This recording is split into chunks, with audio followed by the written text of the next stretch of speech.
യോഹന്നാന്റെ സുവിശേഷം 3-ാം അധ്യായം ചാപ്റ്റർ 3 and verse 15. സ്തോത്രം. നമ്മൾ കഴിഞ്ഞ അനേക ആഴ്ചകളായിട്ട് യോഹന്നാന്റെ സുവിശേഷം 3-ാം അധ്യായം ധ്യാനിച്ചു കൊണ്ടിരിക്കുകയായിരുന്നു. ഇനിയും ദൈവം അനുവദിച്ചാൽ ഒരു മെസ്സേജൂടെ ആ 16th വേഴ്സിൽ നിന്ന് ദൈവം അനുവദിച്ചാൽ നമുക്ക് ചിന്തിക്കാവുന്നതാണ്. not one of my favorite verses, but the favorite verse for me. അതിൻ്റെ 16-ാമത്തെ വാക്യമാണ്. അത് ദൈവം അനുവദിച്ചാൽ നമുക്ക് ഒരു വിധത്തിൽ എനിക്ക് സന്തോഷമുണ്ട്. ആ വാക്യം അവസാനമായിട്ട് ധ്യാനിപ്പാനുള്ള ഒരു ക്രമീകരണം ദൈവാത്മാവ് നൽകിയതോർത്തും ദൈവത്തെ സ്തുതിക്കുന്നു. നമ്മൾ വേഴ്സ് 15 കഴിഞ്ഞ ആഴ്ചയിൽ അല്പമായിട്ട് ചിന്തിപ്പാൻ ദൈവം നമുക്കിടയാക്കി. ആ വേദഭാഗത്തിൻ്റെ പശ്ചാത്തലം നമുക്ക് നന്നായിട്ടറിയാം.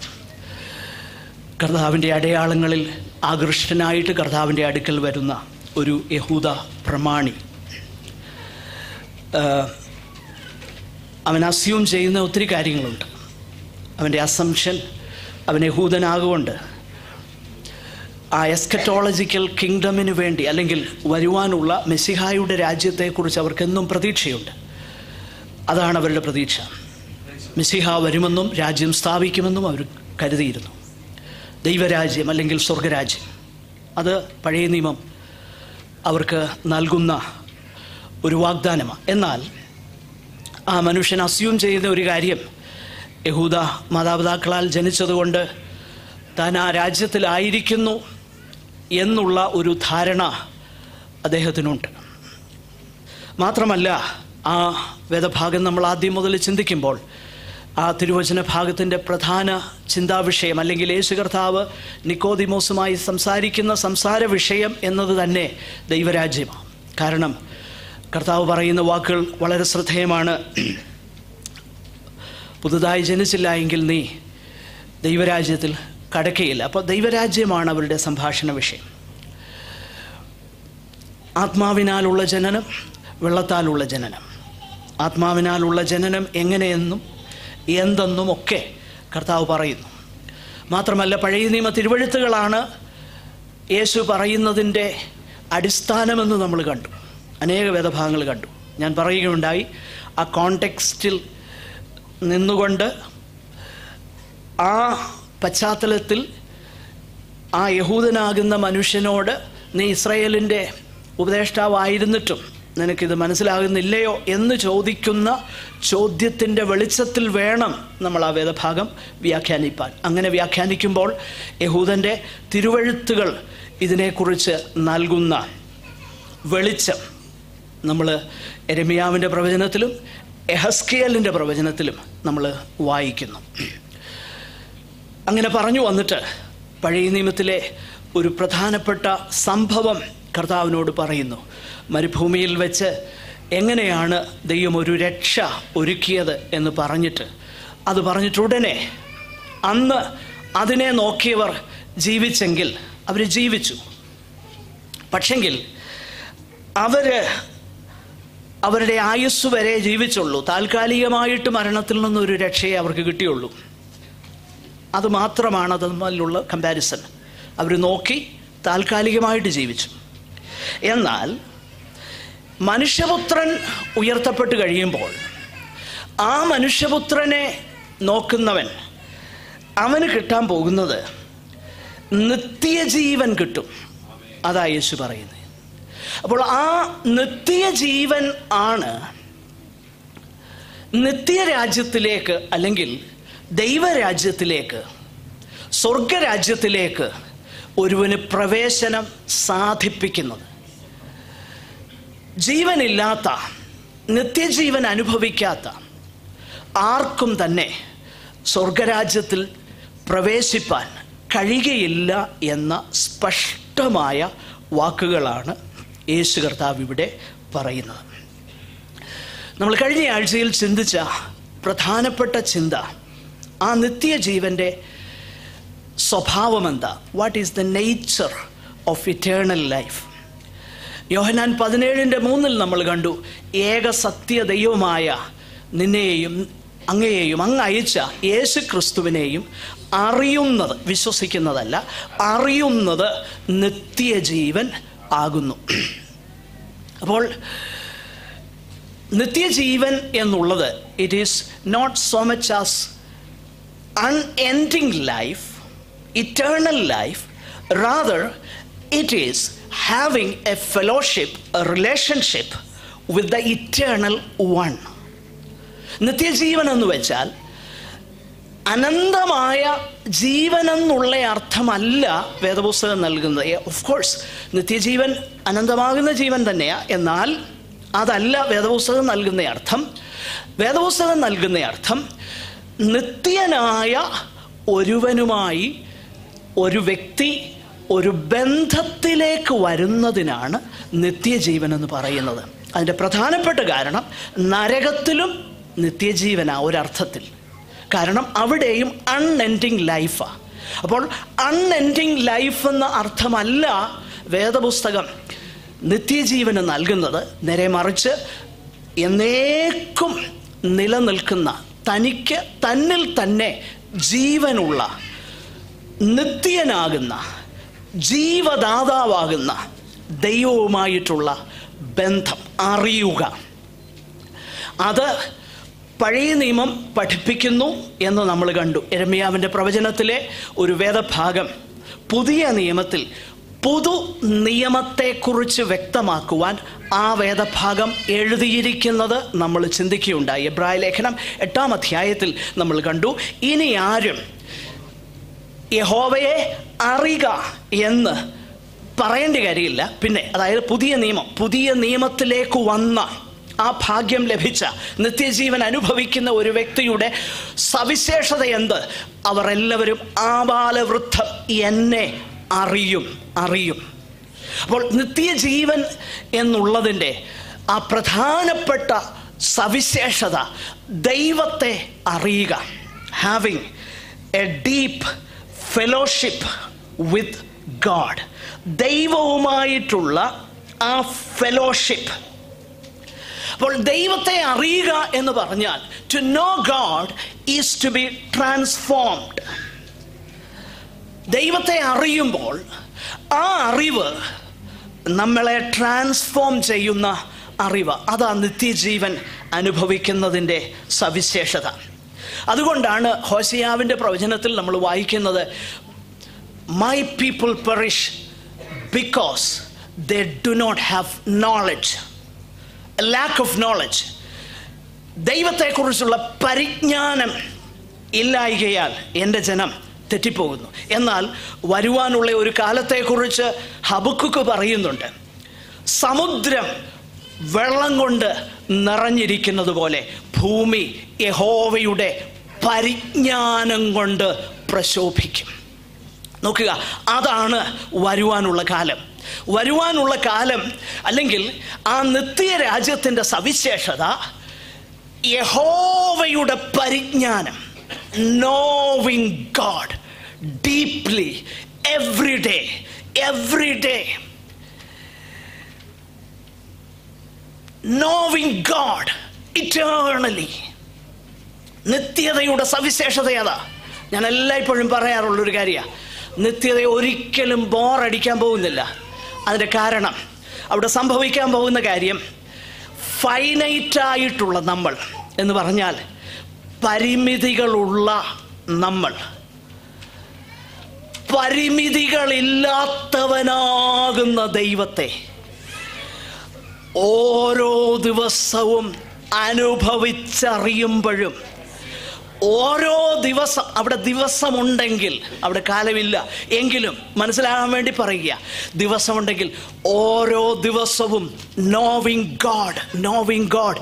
അങ്ങനെ സകല വിശുദ്ധന്മാരും ചേർന്ന് സകല നിത്യതയിലും ആരാഞ്ഞറിഞ്ഞാലും പിന്നെയും അനന്തമായി നിൽക്കുന്ന ആ ദൈവത്തെ അറിയുന്നതാണ് നിത്യകാലം, നിത്യയുഗമെന്നുള്ളത്.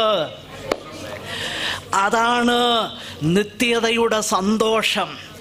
ഇവിടെ ഞാൻ അറിയുവാൻ തുടങ്ങുന്ന കർത്താവിനെ പരിമിതികളില്ലാതെ. ഇപ്പം എനിക്ക് പരിമിതികളുണ്ട്, ഇപ്പോൾ എനിക്ക് പല പ്രശ്നങ്ങളുണ്ട്, ഇപ്പോൾ ഞാൻ ഈ ജഡത്തിൽ വസിക്കുന്നു, പാപം എന്നെ പുറകോട്ട് വലിക്കുന്നു, അനേക പ്രശ്നങ്ങളുണ്ട്.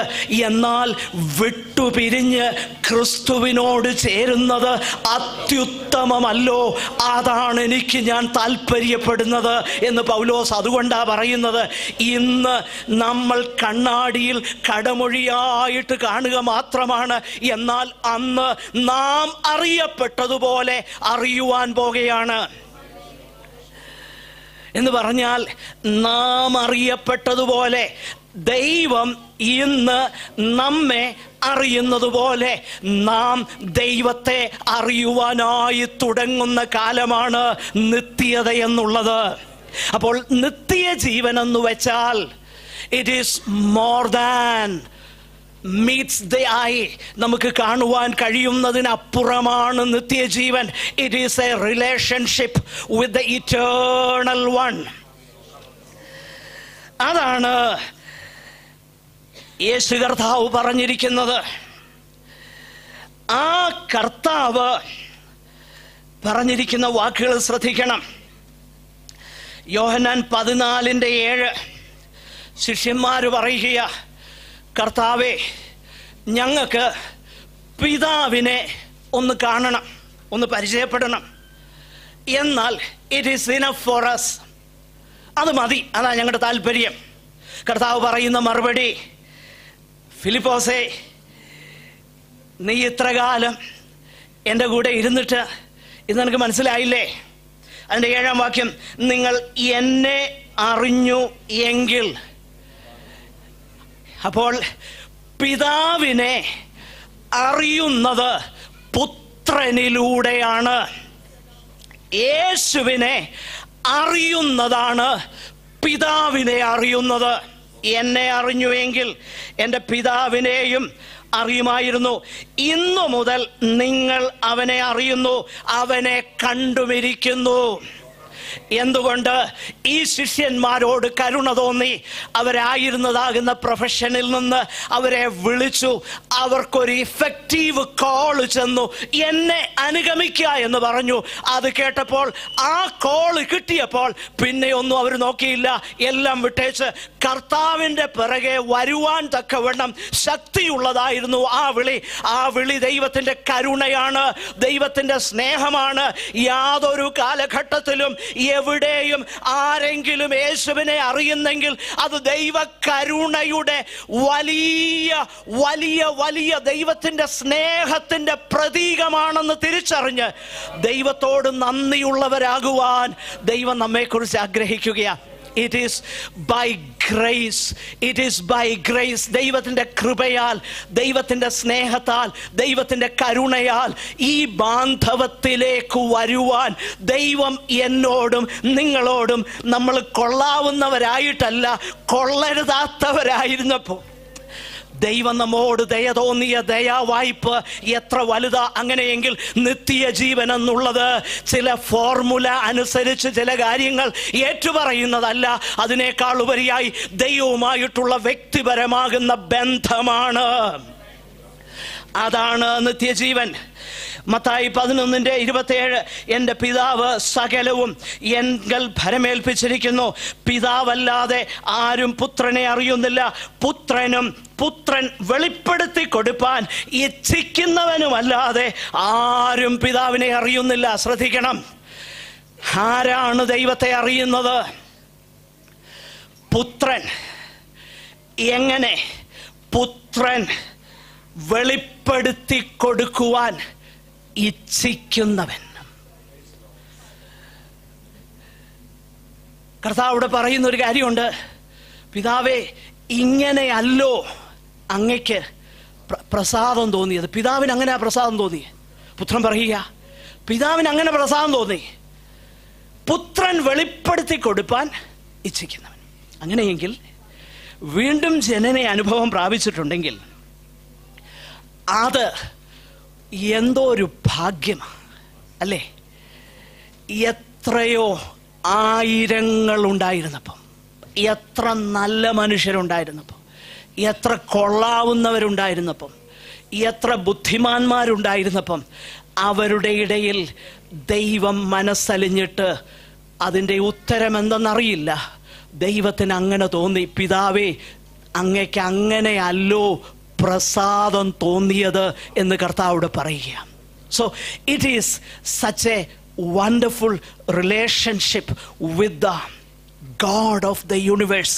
സകലത്തിൻ്റെയും അധിപതിയായിരിക്കുന്ന ദൈവവുമായിട്ടുള്ള ബാന്ധവത്തിലേക്ക് വരുന്നതാണ് നിത്യജീവൻ. ഞാൻ പറയുവാൻ ഉദ്ദേശിക്കുന്ന കാര്യങ്ങളെല്ലാം പറയുവാൻ നമ്മുടെ സമയം അനുവദിക്കുന്നില്ലെങ്കിൽ ഞാൻ മുൻപോട്ട് പോകട്ടെ. യേശു കർത്താവ് തന്നെ ഈ നിത്യജീവൻ ഉപയോഗിച്ചിരിക്കുന്ന മെറ്റഫേഴ്സ്, അലങ്കാരമായി സാദൃശ്യമായി പറഞ്ഞിരിക്കുന്ന ചില പദങ്ങളുണ്ട്. ഒന്ന് ജനനമെന്നുള്ളതാണ്. നമ്മളത് കണ്ടു. 3-ാമത്തെ അധ്യായം 3 മുതൽ 8 വരെയുള്ള വേദഭാഗത്ത് ആ ഒരു കാര്യം യേശു കർത്താവ് വളരെ വിശദമായി നിക്കോദിമോസുമായിട്ട് സംസാരിക്കുന്നു. നിത്യജീവൻ എന്ന് പറഞ്ഞാൽ ഇറ്റ് ഈസ് ബീയിങ് ബോൺ, ജനനമാ, വീണ്ടും ജനിക്കുക, പുതുതായി ജനിക്കുക. 2, നിത്യജീവനെ ഉപമിച്ചിരിക്കുന്നത് ജലത്തോടാണ്, വെള്ളത്തോടാണ്. യോഹന്നാന്റെ സുവിശേഷം 4:14 7:37 നമ്മൾ ശ്രദ്ധിച്ചാൽ ആ കാര്യം മനസ്സിലാക്കുവാനായിട്ട് കഴിയും. ഞാൻ കൊടുക്കുന്ന വെള്ളം കുടിക്കുന്നവനോ ഒരു നാളും ദാഹിക്കുകയില്ല എന്ന് പറഞ്ഞാൽ ആത്മാവിൻ്റെ ദാഹത്തെ ശമിപ്പിക്കുന്ന വെള്ളമാണ് നിത്യജീവൻ. യേശു അങ്ങനെയാ പറയുന്നത്. എന്നിട്ട് നാം വായിക്കുന്നു, ഞാൻ കൊടുക്കുന്ന വെള്ളം അവനിൽ നിത്യജീവങ്കലേക്കുള്ള പൊങ്ങി വരുന്ന നീരുറവായി തീരും എന്ന് ഉത്തരം പറഞ്ഞു. അപ്പോൾ ജനനം, ജലം, 3-ാമതൊന്നുകൂടെ യേശു കർത്താവ് പറഞ്ഞു, അത് അപ്പമെന്നാണ് പറഞ്ഞേക്കുന്നത്. യോഹന്നാന്റെ സുവിശേഷം 6-ാം അധ്യായം 27, 35, 48, 51, 53 മുതൽ 54 വരെയുള്ള വേദഭാഗം, ഈ തിരുവചന ഭാഗങ്ങളെല്ലാം ശ്രദ്ധിച്ചാൽ യേശു കർത്താവിടെ ഒരു കാര്യം പറയുന്നു. ആ പശ്ചാത്തലം നമുക്കറിയാം. കർത്താവ് അപ്പം കൊടുത്തു. അപ്പം എന്നുള്ളത് അതിൻ്റെ യഥാർത്ഥമാകുന്ന എന്തിലേക്ക് വിരൽ ചൂണ്ടുന്നു എന്നുള്ളതല്ലായിരുന്നു കർത്താവിനെ അന്വേഷിച്ചു വന്നവരുടെ താല്പര്യം. അവർ വന്ന് യോജിക്കുന്നു, റബി അങ്ങ് എവിടായിരുന്നു? കർത്താവ് പറയുന്ന മറുപടി, നിങ്ങൾ അടയാളം കണ്ടതുകൊണ്ടല്ല, പിന്നെ അപ്പം തിന്നതുകൊണ്ടാ എന്നെ അന്വേഷിക്കുന്നത്. ഇത് ഞാൻ പല പ്രാവശ്യം പറഞ്ഞിട്ടുള്ള കാര്യമാണ്, അതുകൊണ്ട് ആവർത്തിക്കേണ്ട കാര്യമില്ല. അടയാളമെന്ന് പറഞ്ഞാൽ അപ്പം കർത്താവ് കൊടുത്തപ്പം എന്താണ് അത് സൂചിപ്പിച്ചത്? അവരുടെ വിശപ്പിന് അപ്പം ആവശ്യമായിരുന്നു. എന്നാൽ എന്താണ് അത് അടയാളമായി സൂചിപ്പിക്കുന്നത്?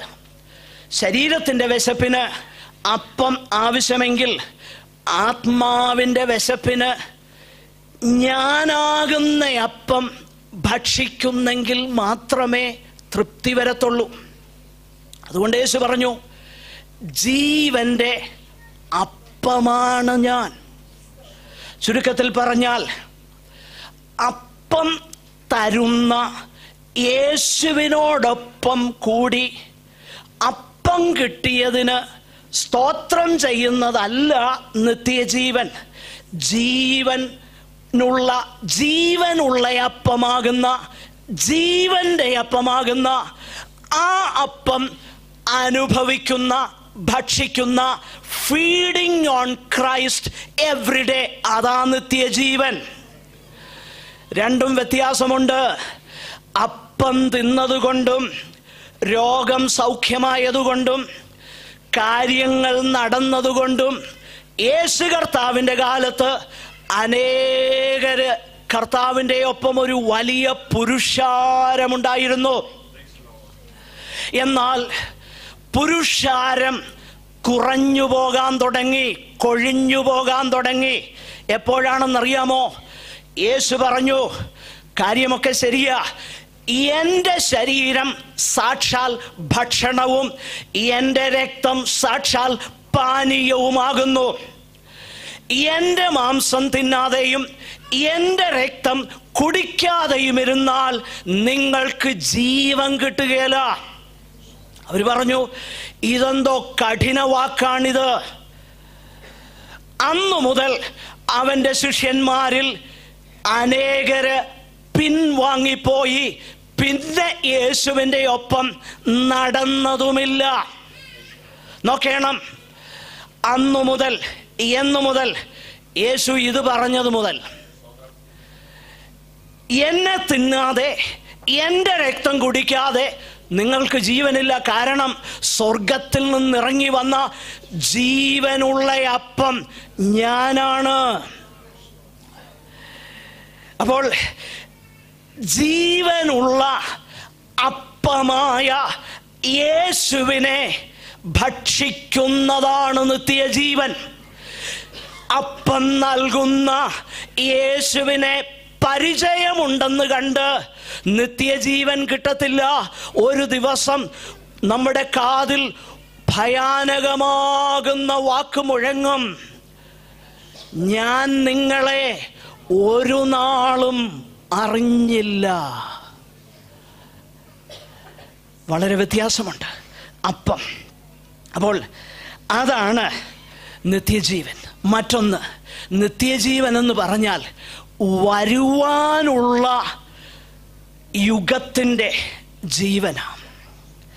ആ വരുവാനുള്ള ജീവൻ ഇപ്പോൾ അനുഭവിക്കാൻ കഴിയുന്നതാണ് വീണ്ടും ജനനം, അല്ലെ നിത്യജീവൻ. യോഹന്നാന്റെ സുവിശേഷം 5:24. ആമേൻ ആമേൻ, ഞാൻ നിങ്ങളോട് പറയുന്നു, എൻ്റെ വചനം കേട്ടെന്നെ അയച്ചവനെ വിശ്വസിക്കുന്നവന് നിത്യജീവൻ ഉണ്ട്. അവൻ ന്യായവിധിയിൽ ആകാതെ മരണത്തിൽ നിന്ന് ജീവങ്കലേക്ക് കടന്നിരിക്കുന്നു.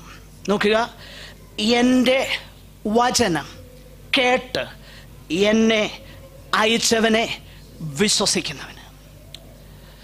ദൈവ വചനം കേട്ട് ആ കേൾക്കുന്ന വചനത്തിൽ വെളിപ്പെട്ടു വന്നിരിക്കുന്ന യേശുവിനെ ട്രസ്റ്റ് ചെയ്യുന്നവന് നിത്യജീവനുണ്ട്.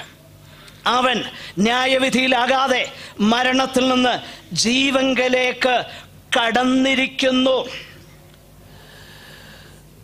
സുവിശേഷങ്ങളിൽ ഇത് സ്വർഗരാജ്യം, മത്തായി, മർക്കോസ്, ലൂക്കോസ്, ഈ 3 സുവിശേഷങ്ങളിൽ സ്വർഗരാജ്യമെന്ന നിലയിലാണ് അതിനെ ഇൻട്രൊഡ്യൂസ് ചെയ്തേക്കുന്നത്. ദൈവരാജ്യം, ദൈവരാജ്യം നിങ്ങളുടെ ഇടയിൽ എന്ന് കർത്താവ് പറഞ്ഞു. പൗലോസ് പ്രസംഗിച്ചപ്പോൾ പറഞ്ഞു, ദൈവരാജ്യം ഭക്ഷണവും പാനീയവും അല്ല. It is not material, rather it is immaterial. പിന്നെ എന്താണ് ദൈവരാജ്യം? ഭക്ഷണവും പാനീയവും അല്ല, പിന്നെ നീതിയും സമാധാനവും പരിശുദ്ധാത്മാവിൽ. It relates to the spirit, not the material things. It is rather concerns with the inner man. നോക്കുക, അതിനെക്കുറിച്ച് പറഞ്ഞു ആ സ്വർഗരാജ്യം. എന്നാൽ വരാൻ പോകുന്ന രാജ്യത്തെക്കുറിച്ച് പറഞ്ഞു. ഇപ്പം രാജ്യത്തിൽ ആയിരിക്കുക, ഇപ്പോൾ ക്രിസ്തുവിൻ്റെ രാജ്യത്തിൽ ആയിരിക്കുന്നവർ ഒരു ദിവസം ഒരു രാജാവ് നീതിയോടെ വാഴുമ്പോൾ അവരെല്ലാവരും ആ രാജ്യത്തിൽ അക്ഷരീകമായി പ്രവേശിക്കാൻ പോകുകയാണ്. എന്നാൽ ആ രാജ്യം ഇപ്പോൾ അവരുടെ ഉള്ളിലുണ്ട്. അത് തന്നെയാണ് പൗലോസ് മറ്റു വാക്കിൽ പറയുന്നത്, ഇന്ന് നാം രക്ഷിക്കപ്പെട്ടിരിക്കുന്നു, എന്നാൽ ഇപ്പോൾ രക്ഷിക്കപ്പെട്ടുകൊണ്ടിരിക്കുന്നു. ഒരു ദിവസം സമ്പൂർണമായും രക്ഷിക്കപ്പെടും. അപ്പോൾ വരുവാൻ പോകുന്ന ആ രാജ്യത്തിൻ്റെ ജീവൻ ഇപ്പോൾ അനുഭവിക്കുന്നതാണ് നിത്യജീവൻ. ഫോർമുല ഏറ്റുപറയുന്നതല്ല. വരാൻ പോകുന്ന രാജ്യത്തിൻ്റെ ആ വിത്തുള്ളിലുണ്ടെങ്കിൽ അതാണ് നമ്മൾ അനുഭവിക്കുന്നത്. അതുകൊണ്ടാണ് പഴയ പാട്ടുകാർ പാടിയത്. പുതിയ പാട്ടുകാർക്ക് ആ വെളിപ്പാട് ഇന്നു വരെയില്ല. കാരണം അത് പരിശുദ്ധാത്മാവിനാലുള്ള പാട്ടുകൾ അല്ലാത്തത് കൊണ്ട് തന്നെയാ. കാരണം സ്വർഗരാജ്യം ഹൃത്തതിൽ പിന്നെ സ്വർഗവും. ദൈവരാജ്യം ഇപ്പോഴെവിടാ? ഇപ്പോ എൻ്റെ ഹൃത്തിൽ അല്ലെ ഭൂമിയിൽ എന്നിലുണ്ട്. ദൈവരാജ്യം എന്നിലുണ്ട്. ഇനിയും സ്വർഗം വരാൻ പോകുന്നതേ ഉള്ളൂ. അപ്പോൾ വരുവാൻ പോകുന്ന ആ സ്വർഗത്തിൻ്റെ ജീവൻ ഇവിടെ എന്നിൽ ഞാൻ അനുഭവിക്കുന്നതിനെയാണ് നിത്യജീവൻ എന്ന് ദൈവത്തിൻ്റെ വചനം നമ്മളെ പഠിപ്പിക്കുന്നത്. മാത്രമല്ല, ഈ നിത്യജീവൻ്റെ സോഴ്സ് എന്താ? യോഹന്നാൻ 5:26 പിതാവിന് തന്നിൽ തന്നെ ജീവനുള്ളതുപോലെ അവൻ പുത്രനും തന്നിൽ തന്നെ ജീവനുള്ളവനാകുവാൻ വരം നൽകിയിരിക്കുന്നു. നിത്യജീവൻ്റെ സോഴ്സ് നമ്മുടെ കർത്താവ്. അതുകൊണ്ടാണ് 3-ാം അധ്യായത്തിൽ നമ്മൾ വായിക്കുന്നത്, പുത്രനുള്ളവന് ജീവനുണ്ട്, പുത്രനില്ലാത്തവനോ ജീവനെ കാണുകയില്ല.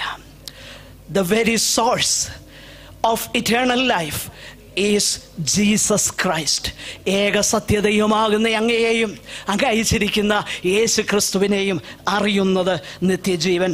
യേശു കർത്താവ് ഈ ഭൂമിയിലേക്ക് വന്നതിൻ്റെ പ്രധാന ഉദ്ദേശം അതുതന്നെയാണ്. അതുകൊണ്ടാണ് യോഹന്നാൻ 10:10 അവർക്ക് ജീവൻ ഉണ്ടാകുവാനും സമൃദ്ധിയായിട്ടുണ്ടാകുവാനും അത്രേ ഞാൻ വന്നിരിക്കുന്നത്. യോഹന്നാൻ 6:33 ദൈവത്തിൻ്റെ അപ്പമോ സ്വർഗത്തിൽ നിന്നിറങ്ങി വന്ന് ലോകത്തിന് ജീവനെ കൊടുക്കുന്നത് ആകുന്നു. സ്വർഗത്തിൽ നിന്നിറങ്ങിയ ജീവനുള്ള അപ്പം ഞാനാകുന്നു. ഈ അപ്പം തിന്നുന്നവൻ എല്ലാം എന്നേക്കും ജീവിക്കും. ഞാൻ കൊടുപ്പാനിരിക്കുന്ന അപ്പമോ ലോകത്തിൻ്റെ ജീവന് വേണ്ടി ഞാൻ കൊടുക്കുന്ന എൻ്റെ മാംസം ആകുന്നു. ഞാൻ എൻ്റെ ജീവനെ I lay down my life for the sheep. ആടുകൾക്ക് വേണ്ടി എൻ്റെ ജീവനെ ഞാൻ കൊടുക്കുന്നു. മാത്രമല്ല, ഈ ജീവൻ ലഭിക്കുന്നത് ദൈവ വചനമെന്ന മാധ്യമത്തിലൂടെയാണെന്ന് വേദപുസ്തകം പഠിപ്പിക്കുന്നു. നമ്മൾ പല കാര്യങ്ങൾ കണ്ടു. The nature of eternal life, the source of eternal life. ഇവിടെ തിരുവചനം നമ്മൾ പരിശോധിച്ചാൽ യോഹന്നാൻ 5:24 ആമേൻ ആമേൻ ഞാൻ നിങ്ങളോട് പറയുന്നു, എൻ്റെ വചനം കേട്ട് എന്നെ അയച്ചവനെ വിശ്വസിക്കുന്നവന് നിത്യജീവനുണ്ട്. അവൻ ന്യായവിധിയിലാകാതെ മരണത്തിൽ നിന്ന് ജീവങ്കലേക്ക് കടന്നിരിക്കുന്നു. അപ്പോൾ എൻ്റെ വചനം കേട്ട് എന്നെ അയച്ചവനെ വിശ്വസിക്കുന്നവന് നിത്യജീവൻ ലഭിക്കുന്നത് ദൈവവചനത്തിൽ കൂടെയാണ്. അതുകൊണ്ടാ ഗോസ്പൽ, സുവിശേഷം, സത്യവചനം സഭയിൽ പ്രസംഗ വിഷയമാകേണ്ടത്. അതുകൊണ്ടാണ് അപ്പോസ്തലന്മാർ രാവും പകലും ബുദ്ധി ഉപദേശിച്ചത്. അതുകൊണ്ടാണ് ദൈവത്തിൻ്റെ ആലോചന ഒട്ടും മറച്ചു വെക്കാതെ ഞാൻ എപ്പോഴും പഠിപ്പിച്ചെന്ന് പോൾ പറഞ്ഞത്. It is only through the word of God. ഒരാൾക്ക് ദൈവവചനം കേൾപ്പാൻ മനസ്സില്ലെങ്കിൽ we have to seriously examine whether we are born again. കാരണം യോഹന്നാൻ 3:34 ദൈവം അയച്ചവൻ ദൈവത്തിൻ്റെ വചനം പ്രസ്താവിക്കുന്നു.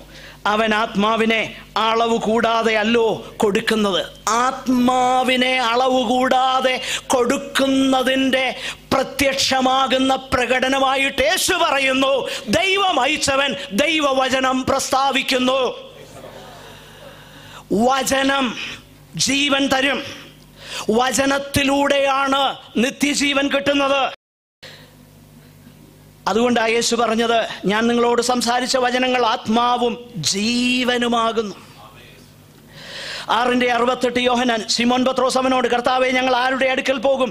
നിത്യജീവന്റെ വചനങ്ങൾ നിന്റെ പക്കലുണ്ട്. യാക്കോബ് 1:18. സമയം അവസാനിക്കുന്നതുകൊണ്ട് ഞാൻ പെട്ടെന്ന് പറഞ്ഞു പോകട്ടെ. നാം അവൻ്റെ സൃഷ്ടികളിൽ ഒരുവിധം ആദ്യ ഫലമാകേണ്ടതിന് അവൻ തൻ്റെ ഇഷ്ടം ഹേതുവായി സത്യത്തിൻ്റെ വചനത്താൽ നമ്മെ ജനിപ്പിച്ചിരിക്കുന്നു. The initiation of eternal life is God the Father. The instrument of eternal life is God's word. The intention of eternal life is so that we may be the first fruit. 3 കാര്യങ്ങളാ നിത്യജീവൻ നമുക്ക് തരാൻ. അത് തുടങ്ങിയതാരാ? ദൈവം. അതിന് മുഖാന്തരമായി ദൈവം ഉപയോഗിച്ചതെന്താ? ദൈവവചനം. അതിൻ്റെ ഉദ്ദേശം എന്താ? നാം ഒരു ആദ്യ ഫലമാകും. ആദ്യ ഫലം എന്ന് പറഞ്ഞാൽ എന്താ? ആദ്യ ഫലം എന്ന് പറഞ്ഞാൽ ഈ വിളവ് മുഴുവനും ദൈവമേ അങ്ങയുടേതാണ് എന്ന് പറഞ്ഞ് ആദ്യത്തെ കറ്റ ദൈവസന്നിധാനത്തിൽ കൊണ്ടുവന്ന് നീരാജനം ചെയ്യുമ്പോൾ അവരിങ്ങനെയാണ് പറയുന്നത്, ദൈവമേ ഇത് മുഴുവൻ അങ്ങയുടേതാണ്.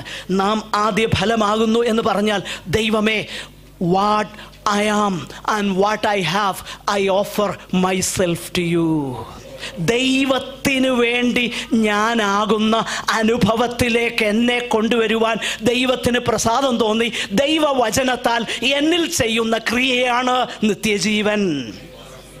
അതുകൊണ്ടാണ് കെടുന്ന ബീജത്താലല്ല, കെടാത്തതിനാൽ ജീവനുള്ളതും നിലനിൽക്കുന്നതുമായ ദൈവവചനത്താൽ തന്നെ നിങ്ങൾ വീണ്ടും ജനിച്ചിരിക്കുന്നു. സകല ജഡവും പുല്ലുപോലെയും അതിൻ്റെ ഭംഗിയെല്ലാം പുല്ലിൻ്റെ പൂ പോലെയും ആകുന്നു. പുല്ലുവാടി പൂതിർന്നു പോയി, കർത്താവിൻ്റെ വചനമോ എന്നേക്കും നിലനിൽക്കുന്നു. അതാകുന്നു നിങ്ങളോട് പ്രസംഗിച്ച ദൈവവചനം. എന്നിട്ട് അതിൻ്റെ 2:3 വാക്യങ്ങൾ, ഇപ്പോൾ ജനിച്ച ശിശുക്കളെ പോലെ രക്ഷയ്ക്കായി വളരുവാൻ വചനമെന്ന മായമില്ലാത്ത പാൽ കുടിപ്പാൻ വാഞ്ചിപ്പിൻ, കർത്താവ് ദയാലു എന്ന് നിങ്ങൾ ആസ്വദിച്ചിട്ടു. അപ്പോൾ ദൈവവചനത്താലാണ് നിത്യജീവൻ. അതുകൊണ്ടാണ് 1 യോഹന്നാൻ 5:20 ദൈവപുത്രൻ വന്നു എന്നും സത്യദൈവത്തെ അറിയുവാൻ നമുക്ക് വിവേകം തന്നു എന്നും നാം അറിയുന്നു. നാം ദൈവത്തിൽ അവൻ്റെ പുത്രനായ യേശു ക്രിസ്തുവിൽ തന്നെയാകുന്നു. അവൻ സത്യദൈവവും നിത്യ ജീവനുമാകുന്നു. ഈ വാക്കുകളാൽ ദൈവം നമ്മെ അനുഗ്രഹിക്കട്ടെ. നമുക്ക് പ്രാർത്ഥിക്കാം. സഹോദരന്മാരിൽ ഒരാൾക്ക് ദയവായി പ്രാർത്ഥിച്ച് അവസാനിപ്പിക്കാം. പ്രൈസ്